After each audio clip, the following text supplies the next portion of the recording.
Welcome to the Actionable Futurist podcast, a show all about the near-term future with practical and actionable advice from a range of global experts to help you stay ahead of the curve. Every episode answers the question, what's the future of? With voices and opinions that need to be heard. Your host is international keynote speaker and actionable futurist Andrew Grill. Welcome to Season 3 of the podcast. I'm absolutely delighted to kick off this new season with a real-life rock star, Tom Morley. Tom first stepped onto the stage over 40 years ago as a founding member and drummer with the band Scritti Politti that I know well. Following a power cut at a gig in Berlin, he found that keeping the beat going even in the dark meant the show could most definitely go on. 20 years later, he set up Instant Teamwork, and Tom believes that breaking down barriers, working in harmony and getting corporate teams into the groove leads to agile mindsets for every company that he works with. Would you please welcome the Rockstar Activator, Tom Morley? Tom, so great to have you here. You've even got your own applause machine. That's fantastic. I'd say I've heard a lot of people read that intro. I've never heard anybody read it as animated and as customized and as convincing. Even I was kind of convinced I was worth listening to. So well done. Well, maybe I should have been on radio. Well, like many guests, we actually have a history. We actually met in January 2020 at an event that Maria Franzoni was running before we all got locked down. I then invited you to open a couple of podcast festivals, which I co-produced last year, and we'll talk about that in a moment. That first event was a real test for both of us. We've also shared a lovely glass of wine or two in Battersea Park, and I know you actually follow me on Facebook and are always commenting on my photos. So it's really great to have you here as well. We also share the same speaking office, so we have a lot in common. So welcome, Tom. Thank you. Now, for many of us listening or watching today, you actually need no introduction. But for those from a more recent generation that may not have heard of you, what's the short Tom Morley story? Short Tom Morley story was I grew up as an artist. My mum wanted me to be a graphic designer. She could see we're working class. She saw there's some talent in the family and that I could go out and be a graphics person and make us all a lot of money. So I went to art school. My art teachers said, she'd pretty much trained me, my mum. They said, we can't teach you anything. Do fine art. You'll have more fun. Did fine art. Thought, I'm going to be an artist my whole life. Met Green from Scritti Politti at art school. And he said, well, we worked it out together. We're quite left wing. We said, wait a minute. We're making art for the bourgeoisie that feel good about themselves because they can afford it.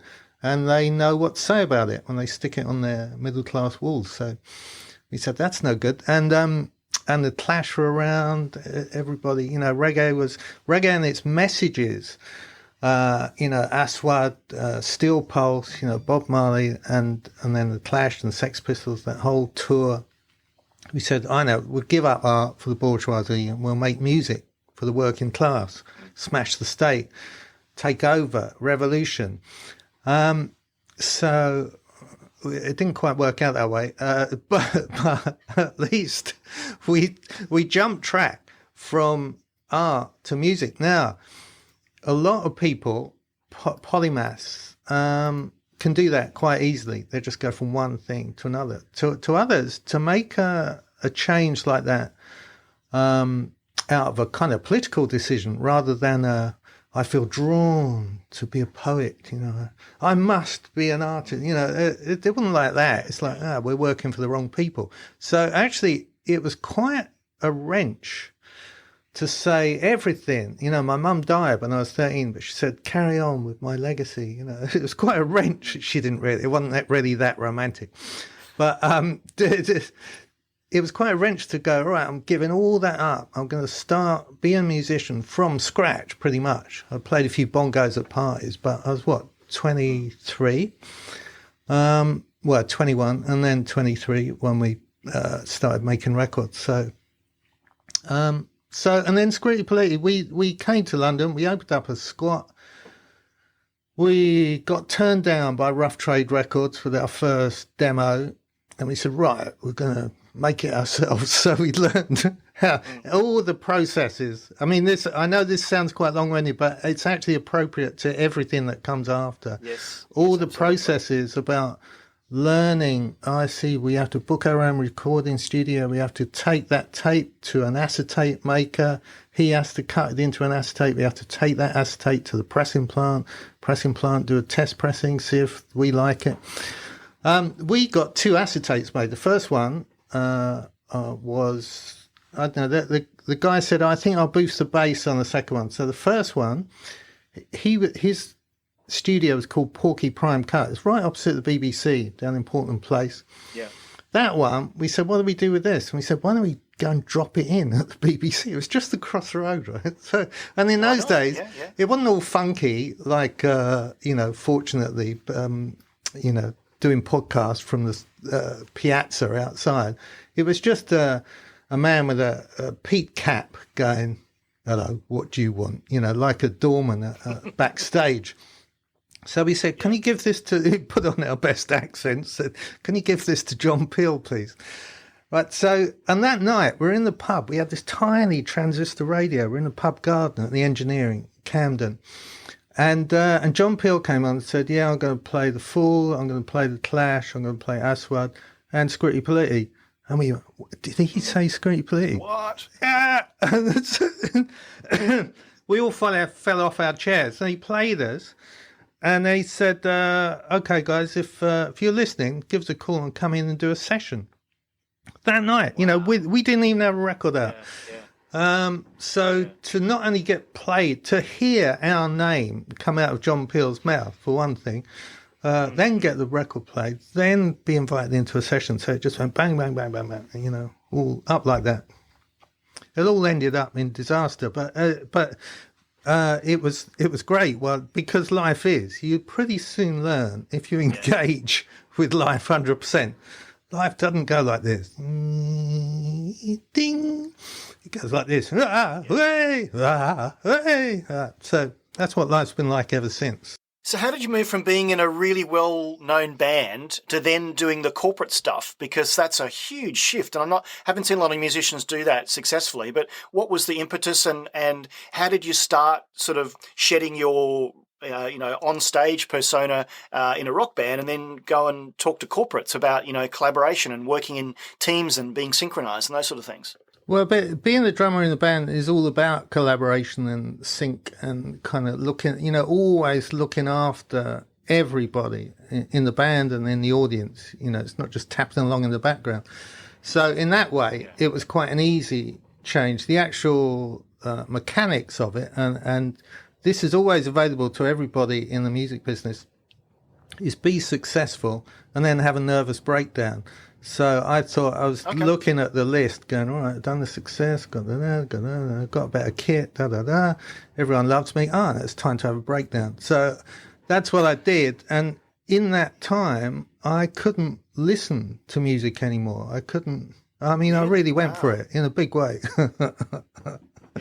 I couldn't even get in an elevator or a lift. I had to take the stairs if there was music in it. So I got quite fit during my breakdown.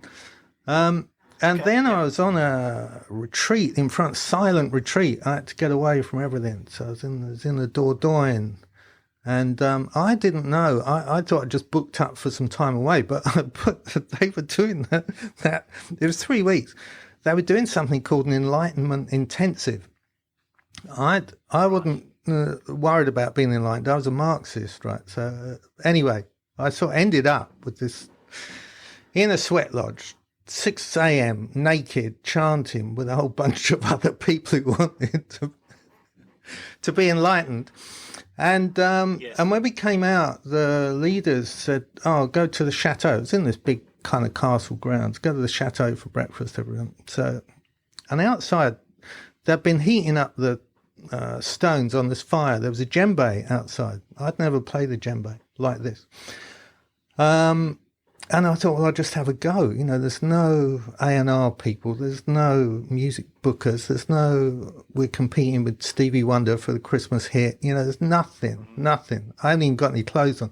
So I just started playing with my eyes closed by this fire. And the sun was coming up. And when I opened my eyes, I've been playing, 10 minutes. And I was surrounded by naked dancing people. Because no one had gone for breakfast. They'd been waiting, apparently, for someone to turn up serendipitously with some music. So there I was, from zero to hero. You were it, yeah. I was it. So I thought, well, there's something in this, this music thing. It was like the groove returned to me and I returned to the groove. So when I got home, I bought all these drums. Those that haven't seen what you do with corporates, what do you do and how do you get teams up and active? Well, there's a theory that my wife, Dawn Ellis, who's a storyteller, told me about, that we're all born with a wild twin. And as children, the wild twin doesn't get a lot of praise, really. It doesn't get a lot of attention. It says, stop, sit down, stop doing that. Don't rip that apart, whatever it is. So the wild twin goes, there's not really a big role for me here. Meanwhile, the sensible twin's getting the homework in on time, tidying the bedroom, done all those things we have to do. So the wild twin's off. However, the wild twin doesn't dwindle. It goes and has its own adventures in the world. Now, as we get older, the sensible twin does the job, adapts its CV to get any job it wants. All that stuff goes, actually, it's a little bit boring, this. I've got the job I want, got the car, got the expense to go. So they are ready, that wild twin, we say, if you want to invite the wild twin back in your life, right, you can't just send them an email, say, I've grown up now, I'd like you to come and join me. You have to start behaving in a way that they think, he or she isn't so boring after all, look. So consequently, they're just ready to play. I have the easiest job in the world. People say, you're a magician, the way you've got everybody going. So all I have to do is say, 1, 2, 3, hit something. And they hit it. And then I have to organise them a bit, so it turns into a groove. But they're ready. It's don't tell anybody, but this is a really easy job because I don't have a lot of competition. Everyone thinks it's so difficult, but it's really easy. It's much easier than doing VAT or something. Now, when I've seen of you and your work, it makes a lot of sense because at most of these conferences, and I present, I'm normally the opening keynote, so I'm the boring guy at the beginning who's talking about facts and figures in the future. And then along comes this drummer, and I'm like, oh no, everyone's going to remember the drummer, not me. You're right, your job was pretty easy because it's so different. What do you think they're doing? The Wild Child is coming out, but why do you think it's so successful in getting people up there? And what are you teaching them? What are they leaving your session with that they'll do differently? Well, I tell you what is so funny to me. I follow quite a lot of speakers who say, don't give up on your dreams. But the thing is about giving up on your dreams is that most people at those conferences have given up on their dreams. Otherwise, they wouldn't be sitting there. So you cannot say legitimately to those people, don't give up on your teenage dreams, because it's too late to be an athlete. It's too late to be all the things they wanted to do. They can have new dreams. So I think that's a much better message. While you're here, invent a new dream and don't give up on that within the context that you're now in. Because I personally, I think it's a bit disingenuous. So I never say that whole don't give up on your dreams thing, but I say let's kind of activate a new dream with new kind of grown up, mature energy. People say to me, oh, you bring out the inner child. I'm not interested in the inner child. I'm interested in the inner adult. They're already living the child who does everything, right, ticks boxes. Forget it, grow up. I'm a bit kind of irreverent, but they kind of like, I deliver the outcomes. It's team bonding. It's an experience of working together. It's an experience of playing your own part, listening to others. All the metaphors are there, breaking down silos. But that is the simple bit. The more, the deeper bit for me is bringing them from here to here into their heart, because everybody has values, but they don't live by their values as the first thing they think about in the morning. They might do it in the values session where they go, what are your values? Oh, they're love, family, ambition. Ambition is not value, I have to tell you, nor is success. Maybe living up to what I believe I want for the world can lead to success, or that can fulfill an ambition. But deep down, you might want social justice, or you might want family is a big one, I have to say, at conferences. I'd say one thing about that is that everybody misses their families at conferences. You can theme the gala dinner as gold as you like, but people are missing putting their kids to bed. Online, they're not doing that. You can have a global conference and the kids get involved. They come and dance all the time. I had this amazing thing yesterday where I said, we're all missing being on holiday. Why don't you get holiday gear, hats, goggles, shades, and people bringing suntan lotion to the screen, right? I had 30 people on the screen. And one father at this conference, his daughter came in and she said, what are you doing? He said, we're pretending we're on holiday. And she was doing the crawl, right? With her goggles on, while he was holding her like this, and she was swimming towards the screen. So I said, okay, everybody, all 30 of us, let's do the crawl. So suddenly all these corporate people, they're all doing the crawl, triggered by this young girl who would have been at a normal conference, would have been home in bed saying, where's Daddy? Why isn't Daddy here? So we're in the middle of a massive shift. We have enormous advantages to working online. I was talking yesterday to someone else who works online, and I said, I'm actually scared. Everyone's going, oh, great, the venues are opening. No. I'm scared they will forget all these wonderful things we're able to do now, let alone the carbon footprint coming down. But these connections we've discovered, we've invented, we've been forced to invent because with all that to learn the technology. But I'm so grateful, that the last year has it's shown me aspects of people that, I just wouldn't have seen. You cannot see from a conference stage. You might see someone dancing at the back saying, mate, do you want to come up? Yeah, all right. Yeah, come on up, bring Joe. It takes about 3 minutes. And then all the AV people go, what about the mics? I can just spotlight them. You want to come up? Bang, right, center screen. Everybody do the crawl, right? I do that in 5 seconds. It's, sorry, I've just drunk a cup of coffee. I'm a bit excited. I just want to talk about that whole notion of innovation, because we've all had to innovate, and moving from your performance online from being offline. And let me just set this up, because you and I came across each other. I knew what you did before the pandemic, and we were organising a podcast festival. So we're going to have literally 3.5 hours of really amazing podcasters that we would interview on video like this. And I was working with Sam Sethi and Minter Dial, and we said, we need a real opening. We need to open this with a real bang. And I thought, you know what? I've got just the man for you. It's Tom Morley. And I got to tell you, and I don't think Sam and Minter would mind me saying this, we're a bit concerned, because is this going to work?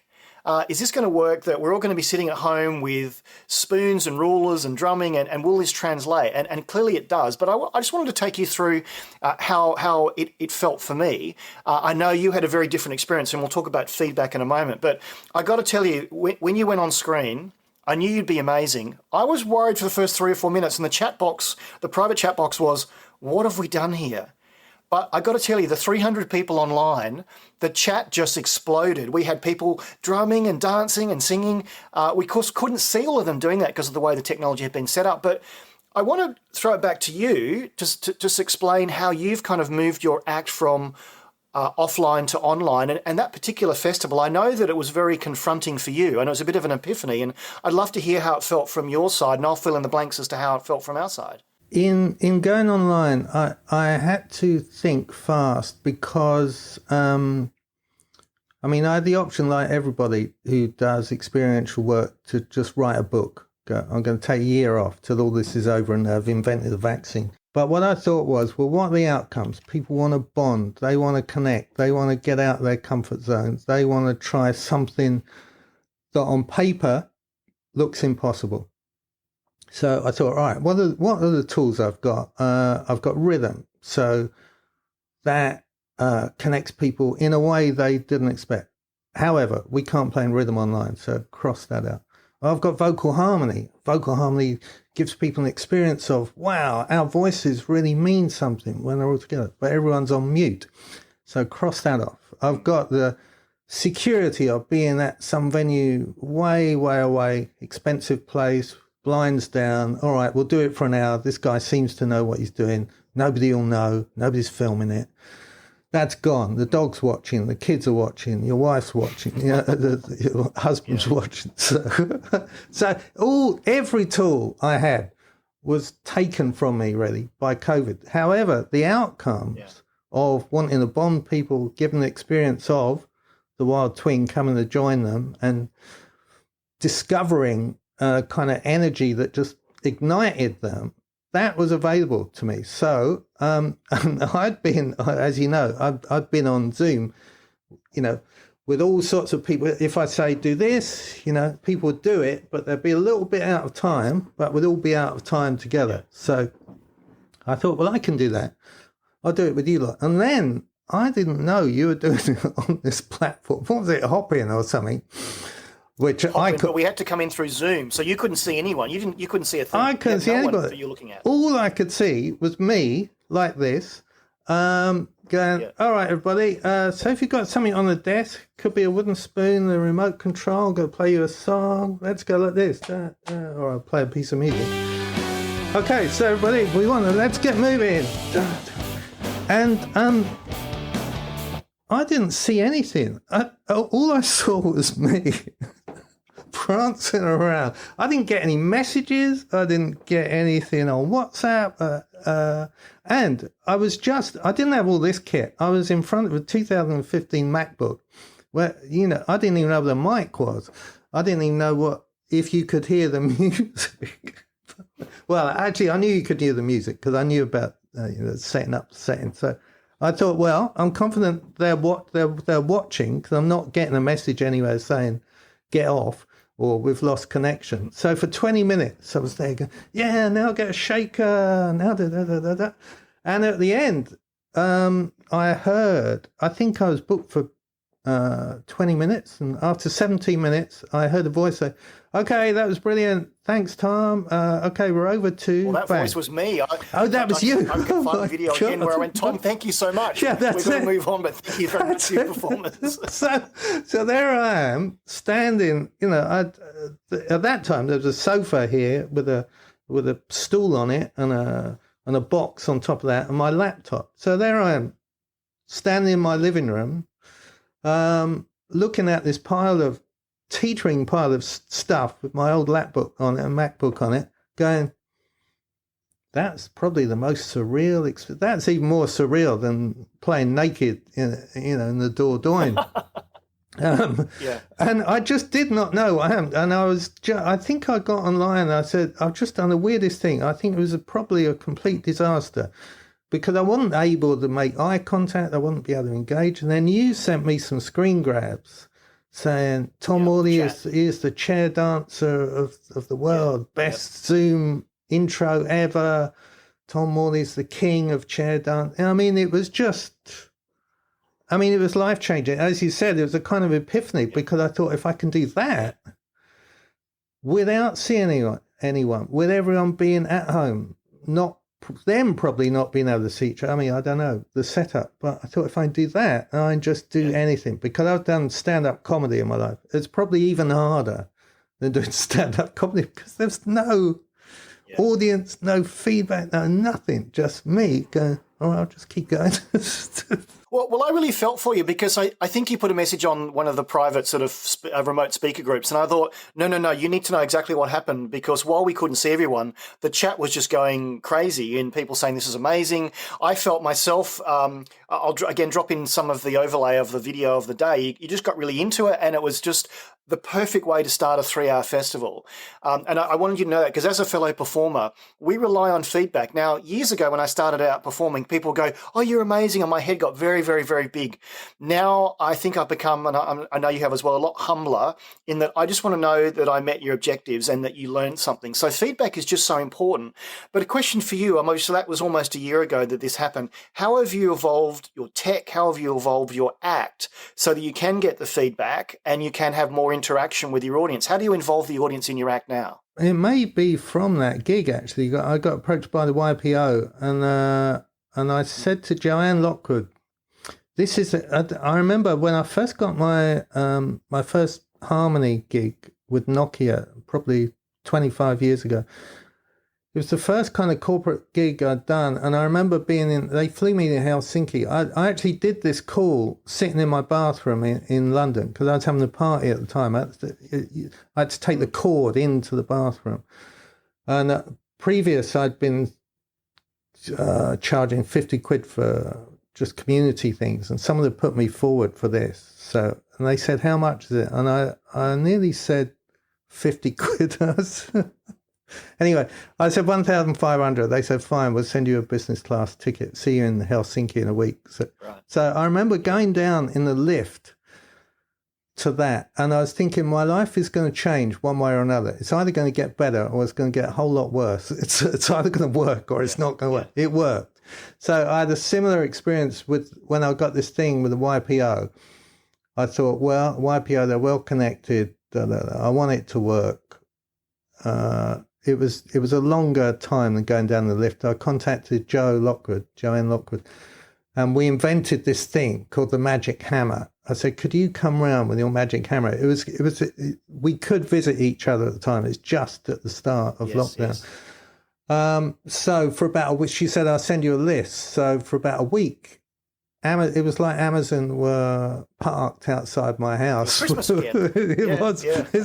And our lobby in our house, it looked like a warehouse. It looked like a tech warehouse. So run us through the kit. I mean, I'm a geek. I've got 1/10 of what you've got, but run me through what you've got, and also why you went from the laptop on a box on the lounge to what you've got. You've probably got one of the most comprehensive setups I've seen, but I would love you to run me through it, and the listeners and the viewers can see what you've got. You've got multi cameras, you've got sound effects. Take us through what you've got. The magic hammer. What did that magic hammer hit? This is my original laptop. This is the one I was shouting at your gig. I've got a Rodecaster Pro. Elgato Stream Deck now. To these things on the show notes. Great. So, and if I forget anything, I'll get Joanne to help. So the Stream Deck is absolutely amazing. And you can also use it if you want to bring in slides. So I can bring in slides of some of my dancers. If I want to do that, I just have to hit another button. As you see, I can have multi-camera views. You use the multi-cameras in your act so they can see. You're very visual compared to me, what I do. You kind of need the different views, don't you, when you're drumming and doing the percussion? Well, do you know what? I use this one most for... Don't tell anyone this, right? But if I'm invited to an exploratory call with a client, and they say, I wait until... If it's on Zoom and there's 6 people, I wait till the other 5 are in. And then I just hit enter, and I enter like this. And they go, wow, Tom, and I go, oh, sorry, I was meant to be on this. And they go, but talk about first impression. They're ready to give me the job straight away. But and I use it if I'm doing a party, say, and I think about halfway through it just needs energizing a bit. So this is a remote control for the lights. I just bring the lights down. Right. Yeah, come on, everybody. So then I just kind of dance around a bit like that, and it helps. That's especially good for kids' parties, if I do kids as I did yesterday. Yes. They like that. It's a proper DJ. The headphones were sent to me by Pioneer, who saw me online. I've done a bit of drum work for. They also sent me these decks, which I'm learning to use. So these are Pioneer DJ decks. The drums were in the van outside. Everyone said, why didn't you do it with green screen instead of carrying those drums 3 flights up? But I'm glad I did, because 3 days later, our van was set on fire by vandals. They nicked a moped. Oh, no. Normally they just burn mopeds in the churchyard car park, but they decided for some reason to put it against our van and burn it. So the whole van blew up. Consequently, luckily, I had most of the drums out of it. So drums, lights you can sound effects. We did the clapping sound effects. Oh yeah. Sorry, yeah. Played that off the deck. Well, the Rodecaster Pro, I have to say, there's something quite funny, because coming from the music business, if you went into a quite cheap studio, they'd say it's only 32 track. We'll for the mix, we'll go into a 64 track. And Joanne said, "Do you want a really super Rodecaster?" I said, "How many tracks is it?" She said, 4. most people go for the 2-track one. So you can go straight from iTunes. Sometimes I get a good feeling. You can bring in sounds. It's got built-in laughter. You can program different songs into. You've got 8 buttons here. It's only 8, but and yeah. So everything you hear is run from this. So I've got 2 mics. So this I bought new. This one is when I was recording in West Way Studios with Clive Langer and Madness. I was also working with David Bowie, who was in the studio next door, and David and I did some hand claps around this mic. I swapped it. I already had an SM58, so this is my David Bowie mic, which is kind of talisman. Loving the name drops here. Yeah. Name drop like that. Yeah. Well, it's, you know what it's like. You got to tell the story. So how are you going to cope coming out of your little cocoon? I mean, when we start going and doing live acts, I think you put something on Facebook yesterday that you've actually been booked to go somewhere else in the world. How are you going to go back into the real world? It's really tough for me because, in a way, this whole year, it's like the technology's caught up with my imagination, and I always wanted to do stuff like this. And actually, I wanted to do it on stage. I'd love to have a father holding his daughter on stage saying, "I brought my daughter with me to the conference because she missed me so much when I go away." But I can't do that. So there's a lot of the advantages I've had working this way. I mean, first of all, and everybody who works online will say this, we have more time. Is it glamorous getting Travel, accommodation? Yeah. No, it isn't glamorous. It's boring. We think, I know, I'll read that book. I know, I'll write that thing. Oh, I'll write a blog. But you're too tired. And then anyway, there's someone saying, "Is this your bag, sir? We're about to close down the airport." So there's all that nonsense going on. It's gone. I can go from one thing to another, to another, to another. Oh, I'll write something about that. And then at the end, I'll say to my wife, "Let's go for a walk by the river." We walk by the river. Debrief. So as far as energy goes and time to do stuff, we have so much. I'm actually scared of going on the road because I think I'll be bored. I don't like driving up and down motorways. I found the same thing. So I've actually done events in the morning in Australia, UK at lunchtime, and I can do some other part of the world in the evening. So I don't have to leave my studio either. And as you know, that often with the way the speaking world works, there's a huge component of travel and accommodation. And to send me to Australia for an intention hour talk is cost prohibitive. And so that doesn't normally happen, but you can now select that. But going forward, I think a lot of people in our position are weighing up what's going to happen when, I think you told me you've got the vaccination. I'm getting my vaccination on Tuesday. So we're moving towards a world where we can start to go back to some way the way things were. I'm of the view that hybrid events may be the future, where before, I don't know about you, but no one would film my event unless it was a special thing. I would actually take the camera I'm using now and film myself so I could actually put it on my show reel. I think it's almost going to be the default now that, of course, we're going to live stream your performance, Tom, and we might have some people in the room too. What's your view on that and how that might affect your performance?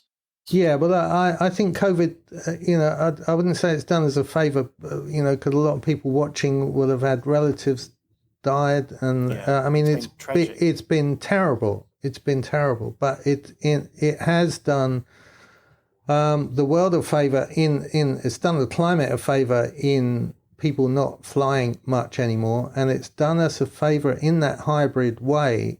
It said, look, hybrid was always available, but you lot were too scared of the technology and of it going wrong, because I know everybody had experience of it going wrong, doing it in a let's fit it in quick sort of way. Now it is the future, and Yeah, I mean, everybody I know in the event business, I don't know if you're on Delegate Wranglers, but 20,000 people there, and they're all saying, the top teams will meet and will patch in people from all over the world, and you'll be watching maybe 80 of the top team drumming in, I don't know, some venue off the M25,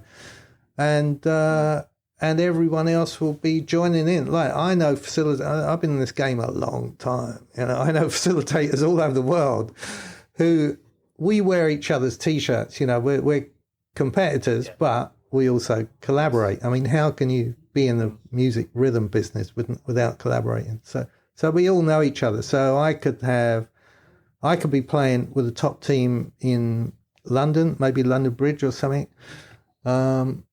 And then I can have someone in New York, I can have someone in Australia, I can have, we can work out all the different times, and they could be joining in with our rhythm rather than flying everybody in, them being tired, They can, it's going to be, I imagine myself when I'm not being scared of having to drive to Birmingham NEC, being here, contacting one of my people in Birmingham and saying, right, you lead the group in the NSE. I'm going to be in the hub. I'm going to be like the hub of the wheel with all these different spokes coming out to different facilitators with different styles, but around a common theme. Be it if it's breaking down silos, what better kind of metaphor can you have? And then I'll just kind of be the ringmaster in the middle. I used to be called the rhythmic ringmaster, and now I'm the Rockstar Activator. So in your normal act, you would have taken all the drums there and they would have been given a drum by you. Now that we're virtual, you've got to use things around the home. What's the strangest item you've seen being used for percussion in your last 12 months? Someone said to me, I posted a picture social media, and someone said, what's the colander and the whisk doing on the floor? And I had someone doing this, which is great. It sounds as good as a tambourine.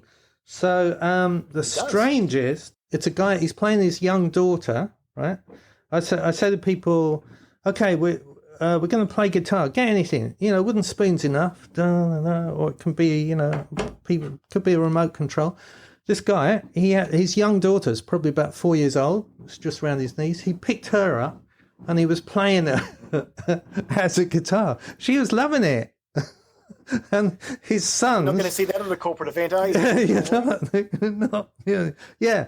Hey, you at the back with your daughter. Can you bring her up, please? Can you imagine? But there he was. He just and that is that's probably the strangest. That's certainly one of the most enjoyable. She'll remember that for the rest of her life. What's the one thing that you would want to tell people about this move and the way to innovate when you're forced to, moving from offline to online? What's one of the key learnings that you could share with people? I'd say think about the outcomes. Like I said, that every tool I had to achieve my outcomes on site were taken from me online. No rhythm, no harmony, no safety of being in some far-flung venue with the blinds down. All those went, but I just kept thinking, what are the outcomes? Energize, connect, get out of your comfort zone, do something unusual. Because often people say to me when I'm on stage, when you said we were going to sing, drum, dance, we all just thought this guy's mad. But there was something about you. You seemed to believe it was going to happen. So we kind of got drawn along by your... I know it wasn't like enthusiasm. I'm not Mr. Motivator. I'm just going, well, let's try this. Let's just do a bit of this. Let's just see if you can move like this. And it kind of rolls. It rolls. So I would say, think of the outcomes. Think about what you deliver on stage and just work out a way to do it online. It wasn't like I was going to wait for the latency thing to catch up till we could all play in rhythm. I knew that wasn't going to happen. So I just thought, well, let's see. We'll all just be out of time, but we'll all be out of time at 130 beats per minute. So something's going to happen. So when someone's going back like this, someone else is coming forward. Someone's going sideways. But there's this kind of mesmerizing choreography to it that would take thousands of pounds to do in a dance studio. And actually, I thought it's work, and everybody sees it's working. They don't know why it's working. but it's working. Well, like I said, when you came on in the first 3 or 4 minutes on the festival, I thought, I hope this is going to work, and it just works. It's so different and so energizing, and even though we couldn't even see each other, I imagine if you can see the Brady Bunch squares on Zoom, it'd be even more entertaining. What's one thing you do differently? Final question. If you could have your time again, rewind the clock to 12 months ago, we're in February, we haven't been locked down yet, what would you do differently? I'd get a cable connection straight away, because for about the first month I did it on Wi-Fi, and oh wow! And I remember in the middle of one thing. Luckily, it's with Morning Gloryville, so there's other DJs as part of this. There's about 8 of us doing this broadcast. And it's my turn, and my Wi-Fi suddenly said, "We're connecting you to your neighbour's Wi-Fi. It appears to be a stronger signal." That's not going to work. When I came back on, another DJ had taken my place, right? So it's fine. And they said, all right, we're going back to Tom. But because I'd come back on, all my Zoom settings had changed. They said, the music's not very loud. So then I had to go, we were learning, talk about a learning curve. Learning curves are kind of normally like this. This learning curve was for everybody.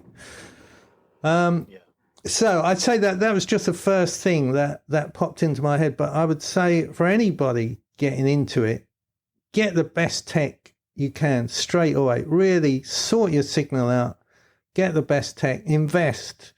Because I said to Joanne, I've just invested in a new tripod for my camera. And she said, you haven't invested in a tripod. You've invested in yourself. And I thought that was really...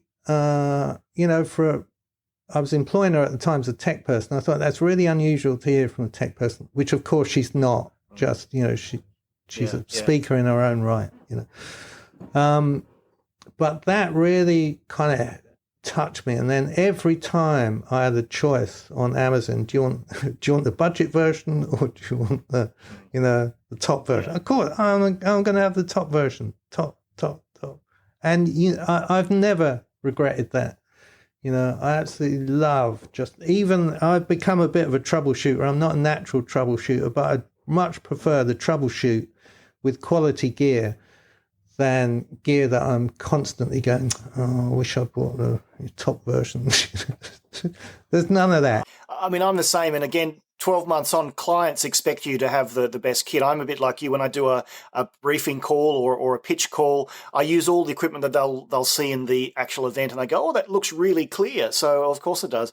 Look, Tom, thank you so much for your time. I can't wait to share a stage with you again, whether it be in person or virtually. I think you're an amazing talent. You're an amazing human being. I count you as one of my friends, so thank you very much for that. Where can people find out more about you and your work? So it's on tommorley.com, Morley, 2 M's in the middle, TOMMORLEY.com. Tom, thanks so much. All the best. Some laughter this time. See ya. Thank you for listening to the Actionable Futurist podcast. You can find all of our previous shows at actionablefuturist.com. And if you like what you've heard on the show, please consider subscribing via your favourite podcast app so you never miss an episode. You can find out more about Andrew and how he helps corporates navigate a disruptive digital world with keynote speeches and C-suite workshops delivered in person or virtually at actionablefuturist.com. Until next time, this has been the Actionable Futurist podcast.